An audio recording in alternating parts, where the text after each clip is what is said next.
SC వర్గీకరణ బిల్లును తక్షణమే పునఃసమీక్షించాలని డిమాండ్ చేస్తూ తెలంగాణ మాల సంఘాల జేఏసీ అసెంబ్లీకి ముట్టడి పిలుపునిచ్చింది. బషీర్బాగ్ ప్రెస్ క్లబ్లో ఏర్పాటు చేసిన విలేకరుల సమావేశం అనంతరం జేఏసీ నేతలు, కార్యకర్తలు భారీ ప్రదర్శనగా అసెంబ్లీ వైపు వెళ్లేందుకు ప్రయత్నించారు. జేఏసీ నాయకులు ప్రభుత్వానికి ఈ క్రింది డిమాండ్లు వివరించారు. ప్రభుత్వం ఇటీవల ఆమోదించిన ఎస్సీ వర్గీకరణ హేతుబద్ధీకరణ బిల్లు వల్ల మాల ఉపకులాలకు తీవ్ర అన్యాయం జరుగుతుందని, దాన్ని వెంటనే సవరించాలని కోరారు. చేవెళ్ల డిక్లరేషన్లో ఇచ్చిన హామీ ప్రకారం ఎస్సీ రిజర్వేషన్లను 15% నుండి 22% పెంచాలని డిమాండ్ చేశారు. రోస్టర్ విధానాన్ని సవరించి ప్రతి 20 పాయింట్లలో 2 రోస్టర్ పాయింట్లను మాల సామాజిక వర్గానికి కల్పించాలని కోరారు. ప్రెస్ క్లబ్ నుంచి అసెంబ్లీ వైపు దూసుకెళ్తున్న నాయకులను పోలీసులు బషీర్బాగ్ చౌరస్తా వద్ద అడ్డుకున్నారు. ఈ క్రమంలో పోలీసులకు జేఏసీ నాయకులకు మధ్య తీవ్ర తోపులాట జరగడంతో అక్కడ ఉద్రిక్తత నెలకొంది. మాలల పట్ల ముఖ్యమంత్రి రేవంత్ రెడ్డి వైఖరిని నిరసిస్తూ నేతలు నినాదాలు చేశారు. చివరికి పోలీసులు జేఏసీ నేతలను బలవంతంగా అదుపులోకి తీసుకుని పోలీసు వాహనాల్లో స్థానిక స్టేషన్లకు తరలించారు.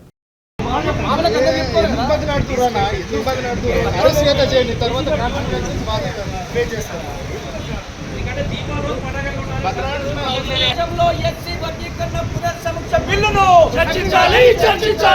బాలలకు న్యాయంగా రావాల్సిన ఇంకా 7% రిజర్వేషన్ కేటాయించాలి. ఖబర్దార్ కాంగ్రెస్ ప్రభుత్వమా,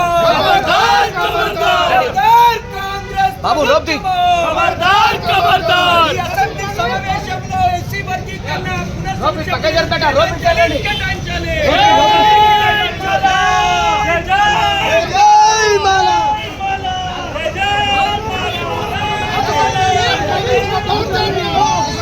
నశించాలి పోలీసుల దౌర్జన్యం, నశించాలి పోలీసుల దౌర్జన్యం.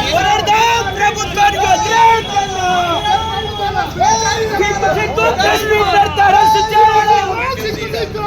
సిగ్గు ప్రెస్ మీట్ పెడతారు, అరెస్ట్ చేయడం రాజ్యమా?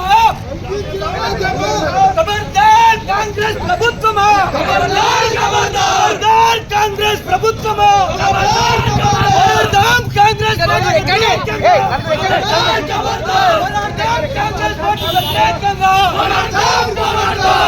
నియంత్రిత ప్రభుత్వానికి వ్యతిరేకంగా సిగ్గు ప్రెస్ మీట్ పెడితే అరెస్ట్ చేయడం, సిగ్గు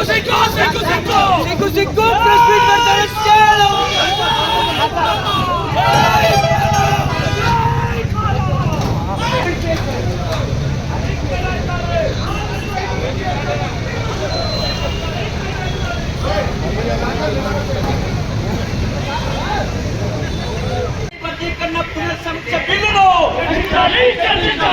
బాలలకు న్యాయంగా రావాల్సిన ఇంకా 7% రిజర్వేషన్ కేటాయించాలి. కాంగ్రెస్ ప్రభుత్వమా,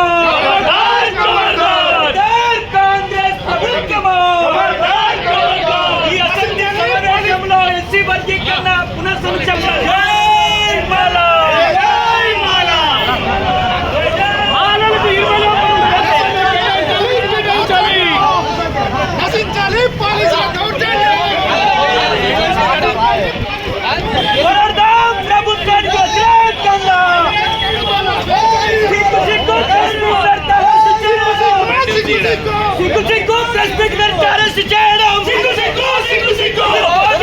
రాజ్యమా? ఖబర్దార్ కాంగ్రెస్ ప్రభుత్వమా, ఖబర్దార్ కాంగ్రెస్ ప్రభుత్వమా, ఖబర్దార్ కాంగ్రెస్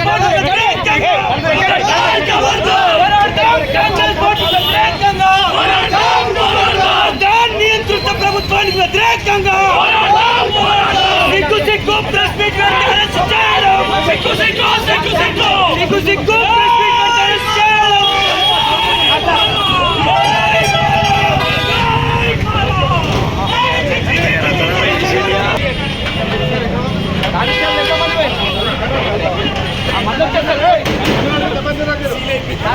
రిజర్వేషన్ పెంచాలని మరి మేము ఈ సందర్భంగా డిమాండ్ చేస్తా ఉన్నాం. దాంతో పాటు ఏదైతే చేవెళ్ల డిక్లరేషన్ లో వాళ్ళు గతంలో 15% నుండి మరి 18% వరకు పెంచుతున్నటువంటి రిజర్వేషన్ ను ఇప్పుడు తెలంగాణ రాష్ట్రంలో ఉన్నటువంటి 70 నుంచి 80 లక్షల వరకు ఉన్నటువంటి షెడ్యూల్ కులాల యొక్క జనాభా దవాస ప్రకారంగా మాకు 22% పెంచాలని చెప్పేసి ఈ సందర్భంగా నేను డిమాండ్ చేస్తా ఉన్నాం. అదే విధంగా మాకు నామినేటెడ్ పదవులలో మరి సముచిత స్థానం కల్పించాలి, మా వాటా అనేది మాకు ఇవ్వాలి. మరి ఈ రోజు తెలంగాణ రాష్ట్రంలో గ్రేటర్ హైదరాబాద్ పరిధిలో మరి మున్సిపల్ ఎలక్షన్ లో మరి ఏదైతే కార్పొరేట్ సెక్షన్ ఉందో మరి దానికి తెలంగాణ హైదరాబాద్ గ్రేటర్ హైదరాబాద్ పరిధిలో 25% రిజర్వేషన్ల కోసం 20% కేటాయించినటువంటి ముఖ్యమంత్రి గారు కాంగ్రెస్ పార్టీ ఈ రోజు దాంట్లో మా వాటా ఎంతనో తేల్చాలని చెప్పేసి కూడా ఈ సందర్భంగా మేము గుర్తు చేస్తా ఉన్నాం. మరి పిసిసి పదవుల్లో మాకు అన్యాయం చేసిరు మరి ముఖ్యమంత్రి గారు, అదేవిధంగా కాంగ్రెస్ పార్టీ, అదేవిధంగా గతంలో అనేక విధాలుగా చూసినట్లయితే మమ్మలను అణచివేతకు గురి చేసినటువంటి సందర్భాలు కనపడుతూ ఉన్నాయి.